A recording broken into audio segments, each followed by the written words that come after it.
ಹಿಂದಿನ ವಿಡಿಯೋಗಳಲ್ಲಿ ನಾವು ತ್ರಿಪುರ ಸುಂದರಿಯ ಸಾಧಕನ ತಯಾರಿ ಹೇಗಿರಬೇಕು, ಮನೋವಿಜ್ಞಾನ ಹೇಗಿರಬೇಕು, ಬುದ್ಧಿ ತರ್ಕ ಯಾವ ರೀತಿ ಇರಬೇಕು ಅನ್ನೋದನ್ನು ನೋಡಿದ್ದೇವೆ.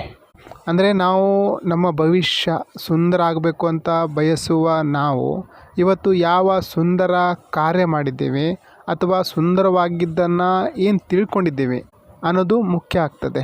ನಾವು ಮಂತ್ರನ ಬರೀ ಬಾಯ್ಪಾಠ ಮಾಡಿಕೊಂಡು ಹೇಳೋದ್ರಿಂದ ಏನೂ ಆಗಲ್ಲ. ಅದರ ರೀತಿ ಬಾಳಬೇಕಾಗ್ತದೆ, ಅದನ್ನು ಅರ್ಥ ಮಾಡ್ಕೊಳ್ಬೇಕಾಗ್ತದೆ. ನಾವು ಬಗಲಾಮುಖಿಯ ಮಂತ್ರ ಮಾಡ್ತೀವಿ. ಓಂ ಹೀಂ ಬಗಲಾಮುಖಿ ಸರ್ವ ದುಷ್ಟಾನಾಂ ವಾಚಂ ಮುಖಂ ಪದಂ ಸ್ತಂಭಯ ಜೀವಾ ಕೀಲಯ ಬುದ್ಧಿಂ ವಿನಾಶಯ ಹೀಂ ಓಂ ಸ್ವಾಹ. ಸರ್ವ ದುಷ್ಟಾನಾಂ, ಎಷ್ಟು ದುಷ್ಟರಿದ್ದಾರೆ. ನಾವು ಹೊರಗಡೆಯ ಶತ್ರುಗೆ ಹೊಡಿಬೇಕು ಅಂತ ನೋಡ್ತೀವಿ, ಆದರೆ ನಮ್ಮ ಅತಿ ದೊಡ್ಡ ಶತ್ರು ನಮ್ಮ ವಿಚಾರಧಾರೆ, ನಮ್ಮ ವಿಚಾರ, ನಮ್ಮ ಮನಸ್ಸು, ನಮ್ಮ ಸಂಸ್ಕಾರ, ನಮ್ಮ ಪ್ರಕೃತಿ. ಅದೇ ತಾನೇ ಸರ್ವ ದುಷ್ಟಾನಾಂ. ನಮ್ಮ ಪ್ಯಾಟರ್ನ್ ಅದೇ ತಾನೇ ನಮ್ಮ ಅಧೋಗತಿಗೆ ಮುಖ್ಯ ಕಾರಣ. ಸರ್ವ ದುಷ್ಟಾನಾಂ ವಾಚಂ ಮುಖಂ ಪದಂ ಸ್ತಂಭಯ, ಸ್ತಂಭನ ಮಾಡಬೇಕು. ನಮ್ಮ ಇಚ್ಛೆ, ಕ್ರಿಯೆ, ಜ್ಞಾನನ ಸ್ತಂಭಯ ಮಾಡಬೇಕು. ಜೀವಾಂ ಕೀಲಯ, ಅದರ ಮೂಲನ ಎಳಿಬೇಕು. ಬುದ್ಧಿಂ ವಿನಾಶಾಯ, ಅಂದರೆ ನಮ್ಮ ದುರ್ಬುದ್ಧಿನ ವಿನಾಶ ಮಾಡಬೇಕು. ಹೀಂ ಓಂ ಸ್ವಾಹ. ಇದಕ್ಕೆ ಮೊದಲು ನಾವು ಸ್ಥಿರ ಆಗಬೇಕಾಗ್ತದೆ. ಸ್ಥಿರ ಆದಾಗಲೇ ನಮ್ಮೊಳಗೆ ಎಷ್ಟು ಗಲೀಜಿದೆ, ಎಷ್ಟು ಕೆಟ್ಟ ಸಂಸ್ಕಾರ ಇದೆ, ತಪ್ಪಾದ ವಿಚಾರ ಇದೆ ಅನ್ನೋದು ನಮಗೆ ಅರಿವಾಗ್ತದೆ. ಸರ್ವ ದುಷ್ಟಾನಾಂ ವಾಚಂ ಮುಖಂ ಪದಂ ಸ್ತಂಭಯ. ಅಂದರೆ ಈಗ ಯಾವ ಅವಸ್ಥೆಯಲ್ಲಿರ್ತೀವೋ ಆ ಅವಸ್ಥೆಯಲ್ಲಿ ಸ್ಥಿರ ಆಗೋದನ್ನು ನಾವು ಮೊದಲು ಕಲಿಬೇಕಾಗ್ತದೆ.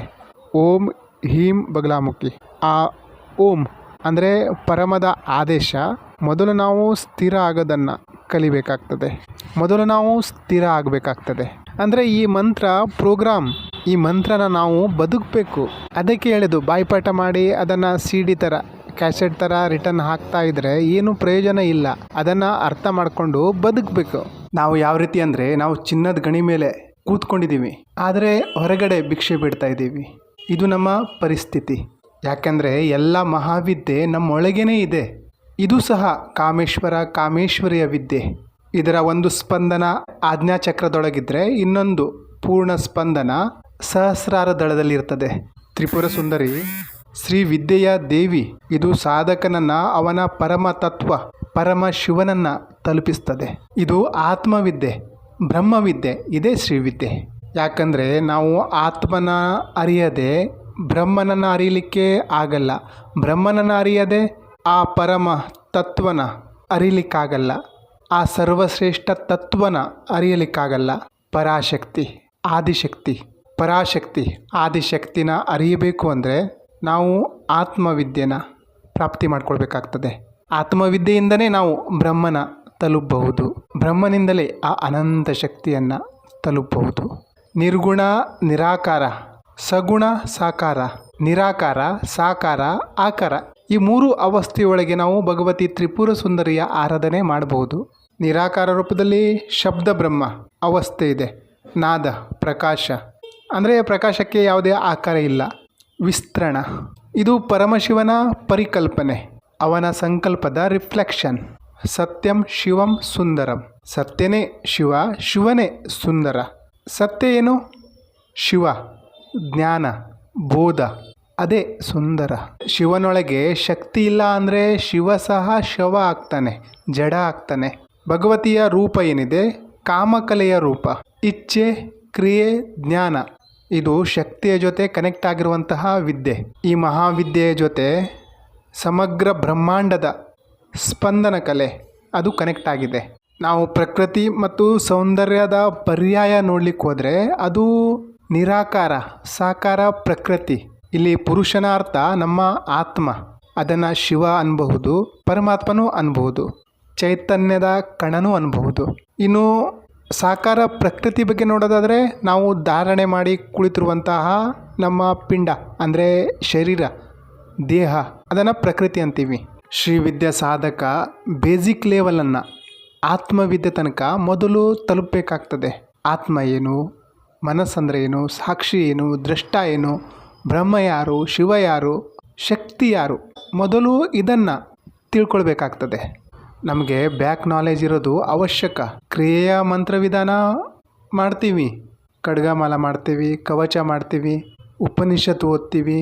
ಇವೆಲ್ಲ ಮಾಡಿ ಸಹ ನಮಗೆ ಬೇಸಿಕ್ ನಾಲೆಜ್ ಇಲ್ಲ ಅಂದರೆ ನಾವು ಅವಿದ್ಯಾವಂತಂತರ ಮಾತಾಡ್ತೀವಿ.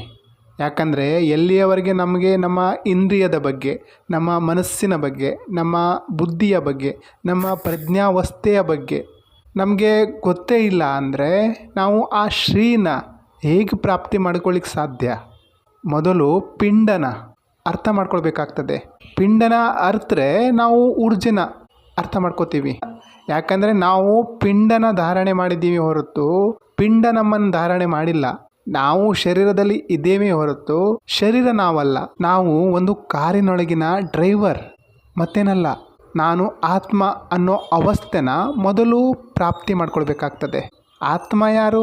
ಅದನ್ನು ಶಸ್ತ್ರದಿಂದ ಕತ್ತರಿಸ್ಲಿಕ್ಕಾಗಲ್ಲ, ಬೆಂಕಿಯಿಂದ ಸುಡ್ಲಿಕ್ಕಾಗಲ್ಲ, ನೀರಲ್ಲಿ ಮುಳುಗಿಸ್ಲಿಕ್ಕಾಗಲ್ಲ, ವಾಯುವಿನಿಂದ ಅದನ್ನು ಒಣಗಿಸ್ಲಿಕ್ಕಾಗಲ್ಲ. ಮೊದಲು ನಾವು ಆತ್ಮದೊಳಗೆ ಪ್ರವೇಶ ಪ್ರಾಪ್ತಿ ಮಾಡ್ಕೊಳ್ಬೇಕಾಗ್ತದೆ. ಆತ್ಮದ ಪ್ರಾಪ್ತಿ ನಮಗೆ ಜ್ಞಾನ ಬೋಧದಿಂದ ಸಿಗ್ತದೆ. ಹಾಗಾಗಿ ಮಧ್ಯದಲ್ಲಿ ಶಿವ ಇದ್ದಾರೆ. ಸತ್ಯಂ ಶಿವಂ ಸುಂದರಂ. ಭಗವತಿಯ ಸೌಂದರ್ಯದ ಕಲೆ ಏನಿದೆ, ಆಕಾರ, ಸಾಕಾರ, ನಿರಾಕಾರ, ಈ ಮೂರು ರೂಪದಲ್ಲಿ ನಾವು ಅದರ ಸಾಧನೆ ಮಾಡಬಹುದು, ಅದರ ತಪ ಮಾಡ್ಬೋದು, ಭಕ್ತಿ ಮಾಡ್ಬೋದು. ನಿರಾಕಾರದಲ್ಲಿ ನಾವು ಶಬ್ದ ಬ್ರಹ್ಮನ ಅಥವಾ ಪ್ರಕಾಶದ ರೂಪದಲ್ಲಿ, ಆಕಾರನ ನಾವು ಶ್ರೀ ವಿಗ್ರಹ ಅಥವಾ ಶ್ರೀ ಯಂತ್ರ ಮೂರ್ತಿಯ ರೂಪದಲ್ಲಿ, ಸಾಕಾರ ಅಂದರೆ ಪಿಂಡ, ಶರೀರ, ನಮ್ಮ ಶರೀರ ಅಥವಾ ಗುರುವಿನ ಶರೀರನೂ ಅನ್ನಬಹುದು. ಈ ಮೂರು ರೂಪದಲ್ಲಿ ನಾವು ಪೂಜೆ ಮಾಡ್ತೀವಿ, ಭಜಿಸ್ತೀವಿ.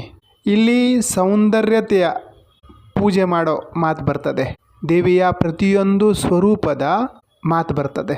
ತ್ರಿಪುರ ಸುಂದರಿ ವಿದ್ಯೆಯಲ್ಲಿ ನಾವು ಯಾರಿಗಾದರೂ ಸನ್ಮಾನ ಕೊಡ್ತೀವಿ. ಯಾಕಂದರೆ ಅಲ್ಲೇ ನಾವು ಭಗವತಿಯ ಆಕೃತಿ ಕಾಣ್ತೀವಿ. ನಾವು ಒಂದು ಸಣ್ಣ ಬಾಲೆಯನ್ನು ಅಥವಾ ಮದುವೆ ಆದಂಥ ಹೆಣ್ಣನ್ನು ಅಥವಾ ಮಾತ್ರ ಸ್ವರೂಪಿ ಸ್ತ್ರೀಯನ್ನು, ಅವಳಲ್ಲಿ ನಾವು ದೇವಿಯನ್ನು, ಭಗವತಿಯ ಎಲ್ಲ ರೂಪದಲ್ಲಿ ಅವರನ್ನು ನಾವು ಪೂಜಿಸಬಹುದು.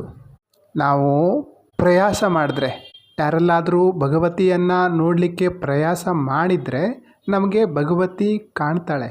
ಮೊದಲು ನಮ್ಮ ಮನಸ್ಸು ಬುದ್ಧಿಯಲ್ಲಿ ಪರಮಾತ್ಮನನ್ನು ಇಡಬೇಕಾಗ್ತದೆ. ಯಾಕಂದರೆ ಇದು ಸಂವೇದನೆಯ ವಿಷಯ, ಭಾವದ ವಿಷಯ. ನಮ್ಮಲ್ಲಿ ಮೊದಲು ಆ ಭಾವ ಮೂಡಬೇಕು, ಆವಾಗಲೇ ನಾವು ಆ ಸೌಂದರ್ಯನ ಕಾಣಬಹುದು.